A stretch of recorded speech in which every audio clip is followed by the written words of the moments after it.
85 million years ago, dinosaurs dominate the landscape.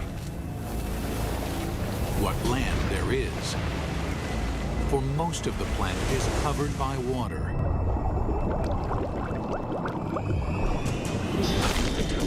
These vast oceans are a cauldron of violence, a world much more dangerous than the land above.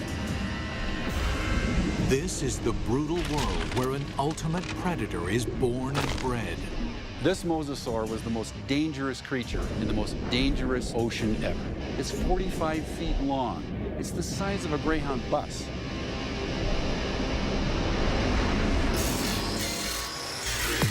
Now a monster is resurrected inside a laboratory,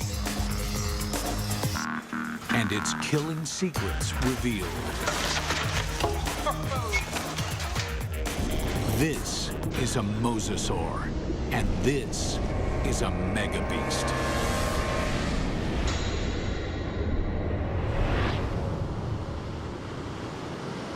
This is mosasaur country. At least it was.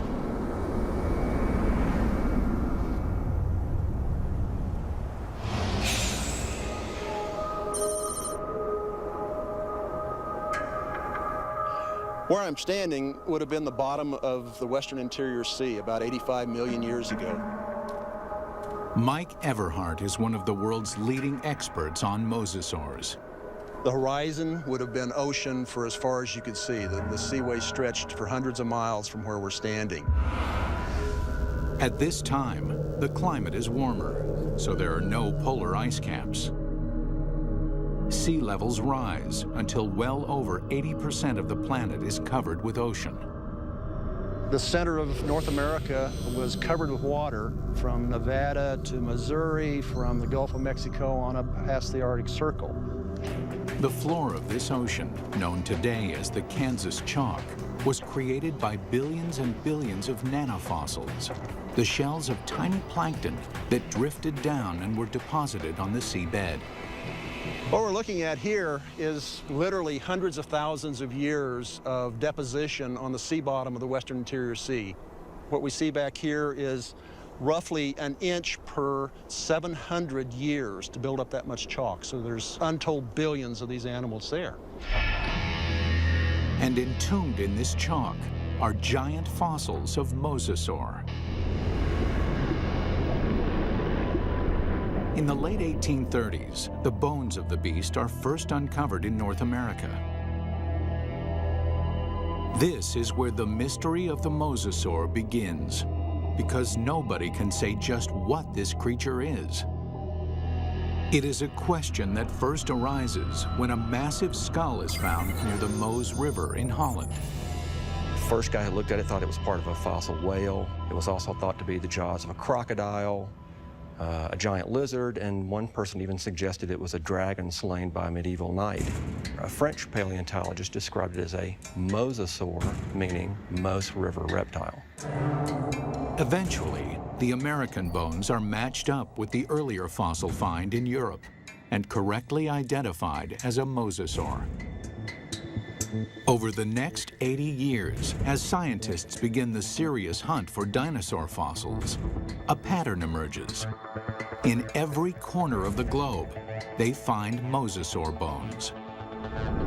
This points to one conclusion: no other predator has ever dominated the planet like the mosasaur.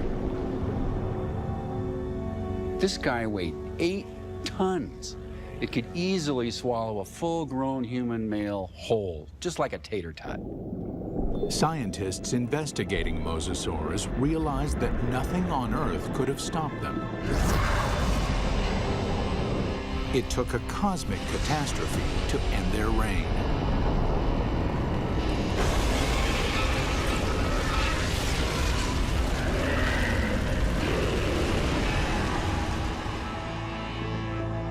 As scientists explore mosasaur evolution, their investigation yields a startling revelation. The ocean's top predator came from the land. These sea monsters began their journey as tiny lizards at the mercy of giant dinosaurs. How they became colossal mosasaurs remains a mystery. Until 1989, when a fossil hunter named Van Turner finds a very unusual skeleton. Turner takes the fossil to Mike Polson, a paleontologist at Southern Methodist University. When Van came across the first pieces of Dallosaurus, he immediately recognized it as some sort of mosasaur. Named Dallosaurus after its discovery in Dallas, Texas, the bones were pieced together. Then, scientists connect the dots. Dallosaurus is an interim form, a missing link between mosasaurs and the tiny terrestrial lizards that are their ancestors. The lizards, dubbed Aegialosaurs, face a constant threat from the larger, fiercer dinosaurs. They flee to the ocean. 3 million years later, they evolve into Dallosaurus. Their toes evolve into webbed feet, so they can no longer function on land. In the span of 6 million years, they grow from a small 3-foot lizard into the giant 50-foot mosasaur. The mosasaur's development demonstrates that even in evolution, timing is everything. Warm temperatures and shallow seas create an abundant food chain in the ocean. This is a perfect environment for animals to take to the water. But these life-giving seas can quickly turn deadly, even for mosasaurs. The competition is everywhere. Everything in the oceans then would have looked very strange to us today. All the fish seemed to have been armed with mouthfuls of teeth. It seemed like everything in that ocean was a predator and just built for killing things. Like Zephactinus, a bony fish that is armed with a mouth full of long needle-like teeth. The plesiosaurs are marine reptiles and top predators for over 100 million years. They come in 2 lethal varieties. One deals death through speed and agility. The other is a behemoth, so mammoth, nothing dares challenge it. And of course, there are the sharks. These predators were around 100 million years before dinosaurs had ever roamed the Earth. This is a tooth from a large shark that lived during this time, during the age of mosasaurs swam in this ocean. It's from a shark called Cretoxorana mantelli, the Ginsu shark. And I called it that specifically because it's sliced and diced. The Ginsu is a giant shark. Reaching a length of 25 feet, it dwarfs any modern great white. This shark was literally able to bite through bone. We know that because we find pieces of mosasaur that have literally been severed from the bodies, swallowed, partially digested, and then regurgitated again. To survive, mosasaur had to change its land-based behavior, tearing out a place for itself at the very top of the food chain. But what allowed this creature to evolve into such a relentless killer? It's all in the bite. You'd probably be in shock after a bite like this.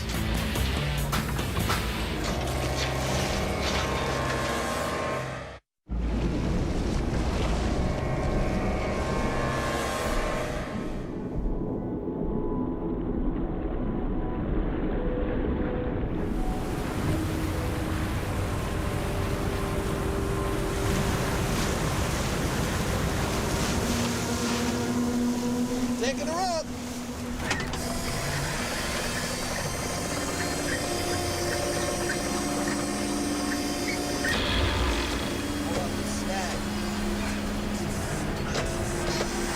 Give it more power.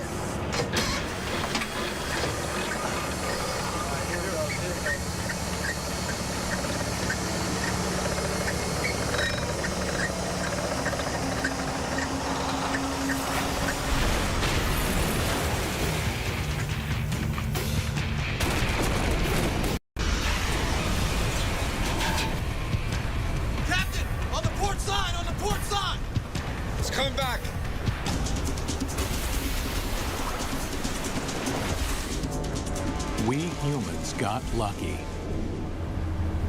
We managed to miss out on the mosasaur.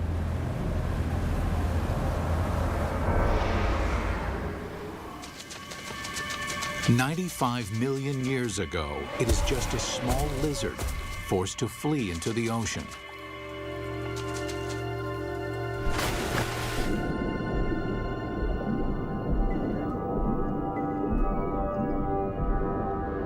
Within 6 million years, it grows into one of the most successful predators of all time.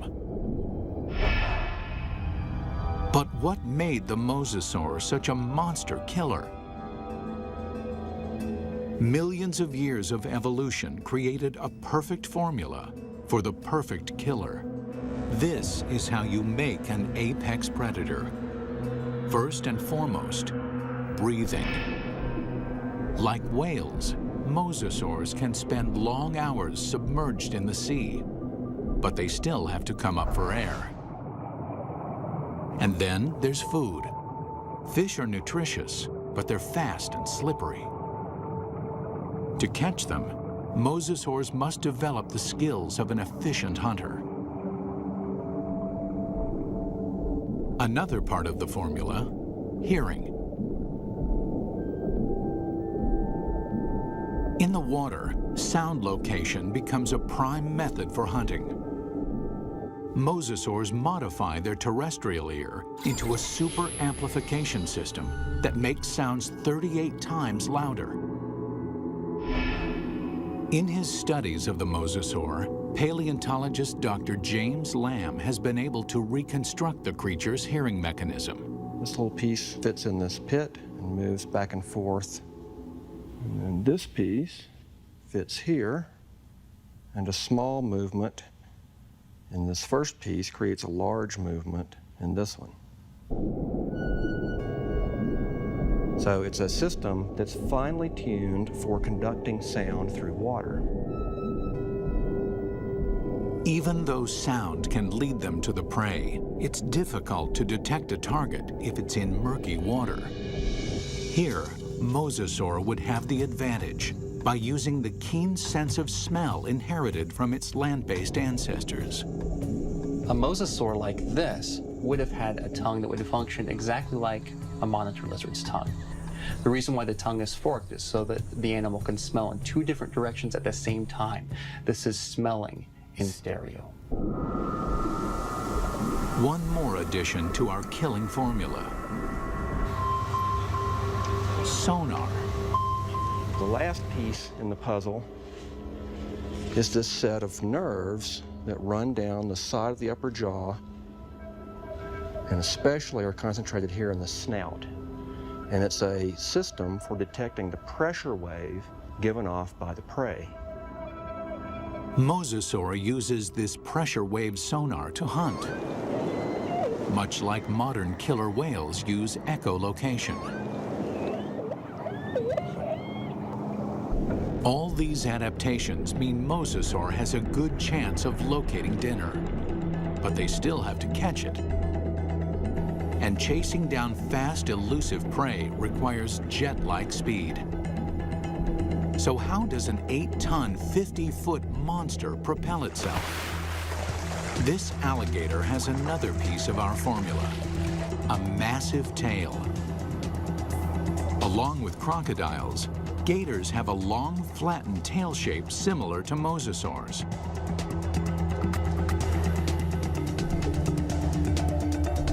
They use the whip-like action of their tails to move quickly through the water.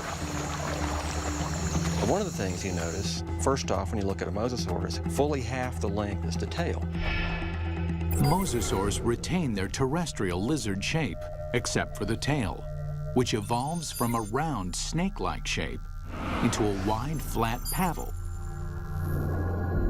If you look at the vertebra on the tail, they have expanded bony struts top and bottom for the swimming organ that helps them swim. Using modern gators and crocs as a comparison, scientists estimate a mosasaur can reach a top speed of 30 miles an hour. Its whip-like tail is good for quick acceleration, but not sustained high-speed chases. Fish are built to swim fast and far. Mosasaurs won't win a marathon, so they have to strike quickly.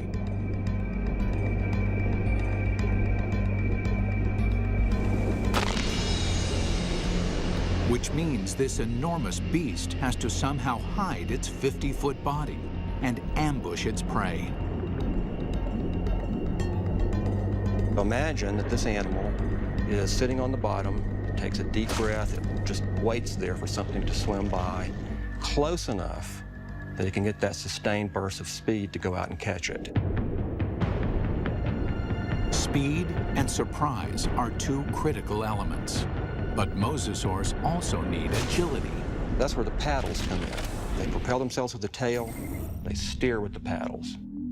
These paddles are short and strong, allowing this long lizard to corner on a dime. Like flaps on an airplane wing, the paddles create drag, which makes them turn.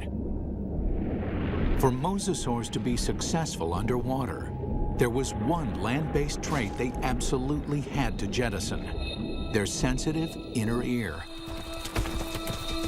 The inner ear controls a creature's sense of balance. For land-based predators, maintaining balance is critical. If they stumble, their prey escapes.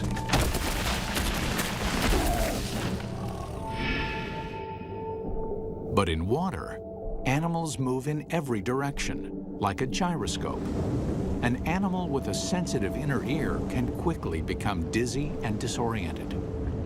Over the millennia, the mosasaur's inner ear begins to dial down the sensitivity, allowing them to quickly twist and spin with no sickening side effects. These evolutionary refinements created a megabeast. The mosasaur can locate, chase, and catch its prey. But catching is not enough. The mosasaur has to eat. And the way that it eats is something that almost defies imagination. It's a prehistoric creature so vicious, it makes sharks seem cuddly. With jaws like steel, it's large enough to swallow a human in one bite. This underwater T-Rex is bred only to hunt and to kill. And across the oceans of planet Earth, this megabeast rules.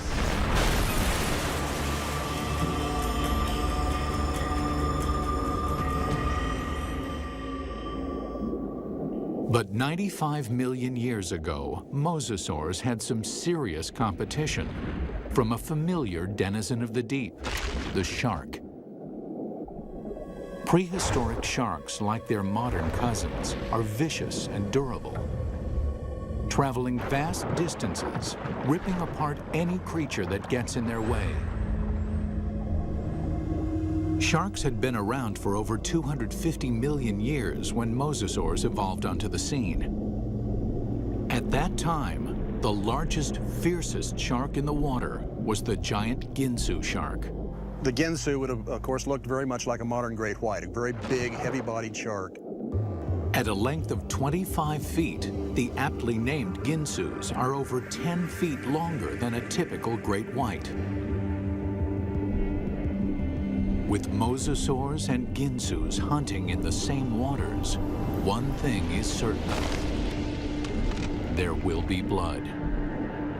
There was quite a competitive relationship going on when the big sharks and the mosasaurs were running into each other frequently. And at least at first, the mosasaurs were losing a lot. There's definite evidence that sharks attack mosasaurs. You can see right here that there are clear bite marks from the arc of the mouth of a shark that was attacking. These big sharks carved up a lot of mosasaurs. So we find shed teeth, we find bones that are severed during this time.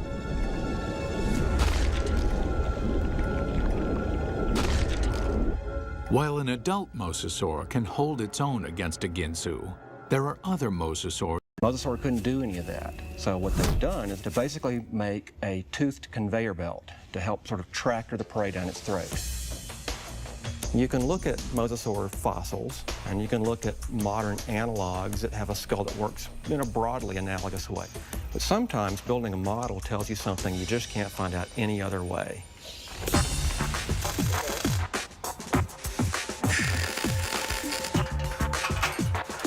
Dr. Lamb works with Real Effects in North Hollywood, California to build a life-size mosasaur skull, complete with a set of death-dealing jaws.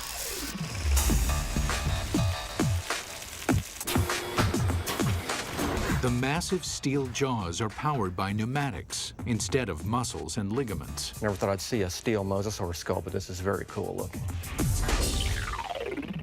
We've got 3 pneumatics, we've got 2 operators to run it, and we've reduced it to 3 basic motions.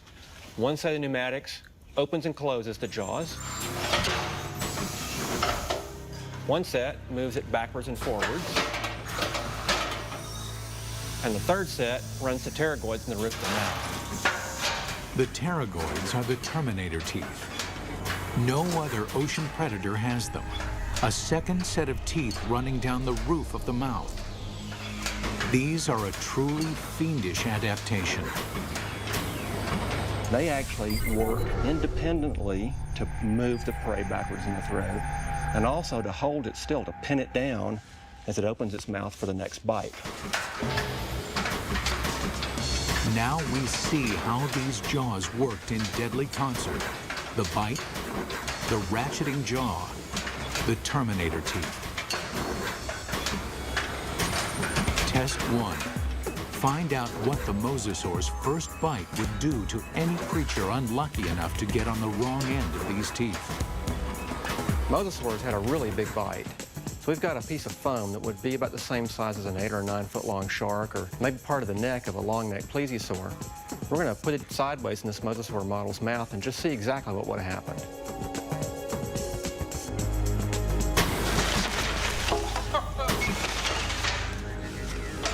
Well, that's going to leave a mark, isn't it? That's a broken neck. I'm pretty convinced that this thing would have probably killed something with the first bite. First time it bit down and ratcheted back like that, the thing's neck is broken. Test 2. Measure the capacity of its bite. Very simply, when our metal mosasaur chomps, how much ersatz meat goes into its mouth? We've got this piece of foam with 4-inch squares painted on it. We're going to feed it to this mosasaur and see how much with each bite this thing would have dragged its prey down its throat.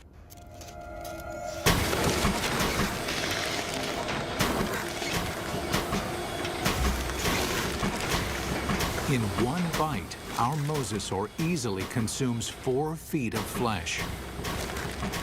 That means this mosasaur could eat a 20-foot animal in 5 bites. Or an adult human in a single gulp. It's not just the size of the bite. Inside the mouth, the teeth are virtual meat hooks.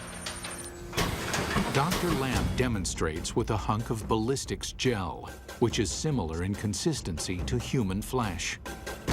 If you put a piece of meat in the mouth, it can't move out because the tips of the teeth grab it like a fish hook. So we're just going to see if we can put this up here on these teeth. You can't come out this way because you're caught on these teeth. The only way you can really go is further into the mouth, which is really not the direction you want to be going. And let's just see what happens here.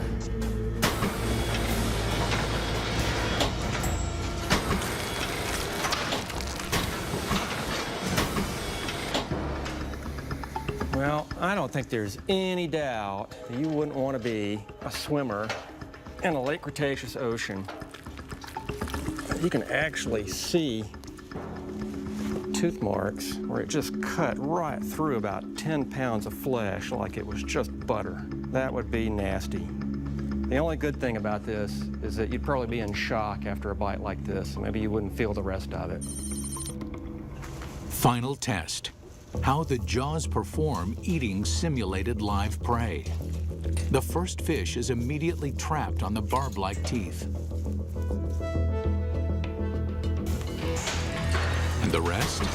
Well, straight down the old mosasaur hatch.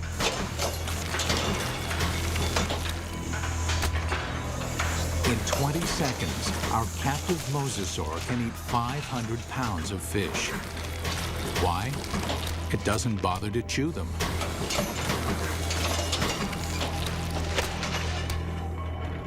There's a rapidly vanishing cloud of red and a few scales, and that's all that's left of it. For dessert, they test an item that mosasaur never had the opportunity to eat.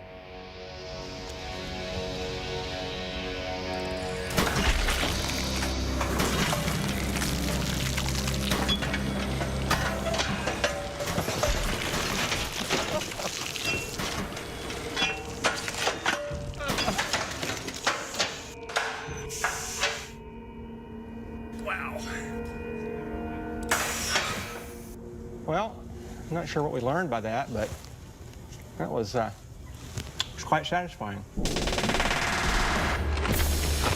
It's abundantly clear why mosasaur is the ultimate success story of evolution, growing from a 3-foot lizard into an alpha predator. Although this megabeast drove all its enemies into extinction, fossil evidence suggests another enemy took their place. And this enemy is something the mosasaur has never seen before.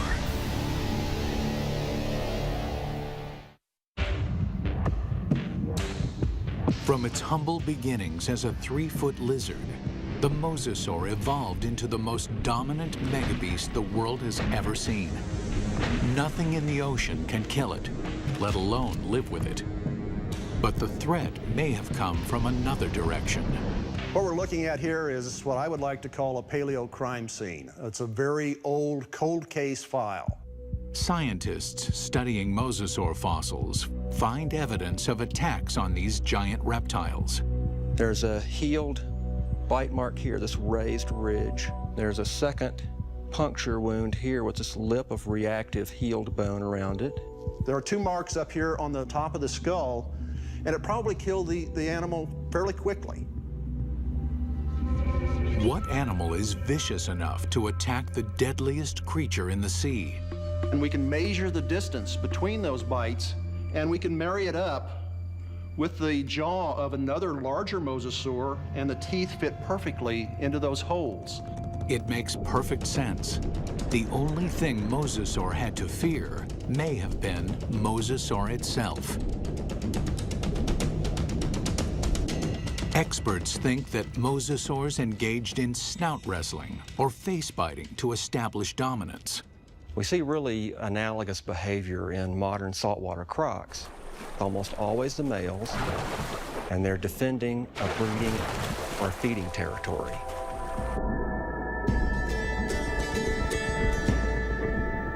A mosasaur battle unfolds like a bizarre undersea ballet.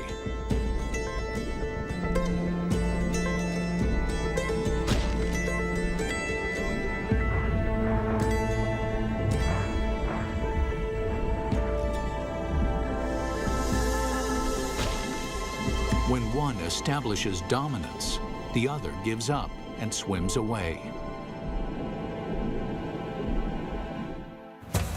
This type of competition is common animal behavior. But scientists uncover something shocking in this particular set of fossils. Evidence that suggests not simple predation, but something close to murder. We've got the fossil evidence that shows that mosasaurs killed other mosasaurs, and they didn't eat them. I mean, it wasn't for food. By looking at the damage on the skull, Everhart believes that this wrestling match turned deadly. The fossil evidence shows the dominant mosasaur clamps down on his opponent's skull.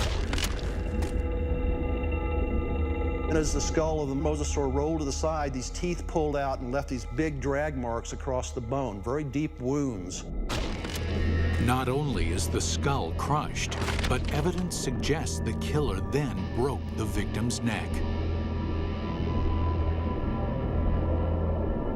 We found the neck laying off like this at a 45-degree angle to the skull. indicating that it's probably broken right up here next to the brain case. Not even great white sharks or saltwater crocs deliberately kill their own kind.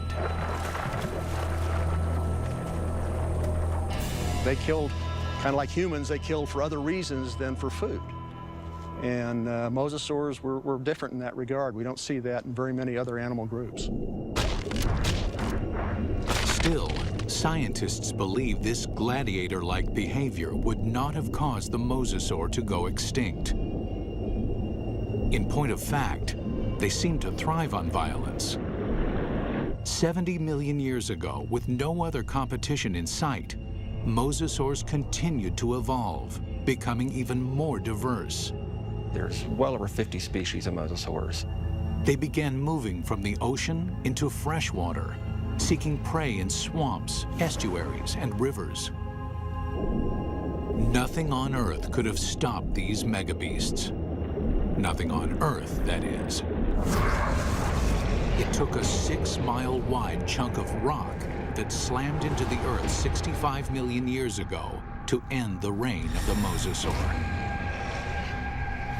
We're talking about something that released as much energy as every nuclear weapon on the planet, times 1,000, set off all at once. The magnitude of this blast causes a shockwave of earthquakes and volcanoes. Mega tsunamis race across the oceans. A cloud of superheated dust and molten rain fills the atmosphere, blocking out almost all of the sunlight. This devastates the food chain. 75% of the species on Earth are wiped out. With its food supply drastically reduced, the mosasaur is doomed. This cataclysmic event paved the way for the development of mammals and eventually humans. But what if the comet had missed? If mosasaurs had been allowed to thrive, how different would our world be? We wouldn't have any whales, or dolphins, or porpoises, or seals, or sea lions. The oceans and all its fish would belong to the mosasaurs. Bring her down. Bring her down. Fishermen would find very little to catch, if indeed there were humans on the planet at all. These would be very ferocious, very hungry, active marine animals that you wouldn't want to share your ocean with. It's fascinating and frightening to contemplate what might have been had these megabeasts survived.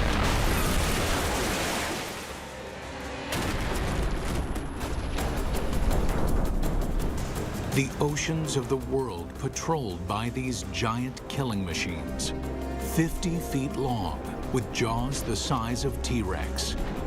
Always hungry, always waiting, just offshore.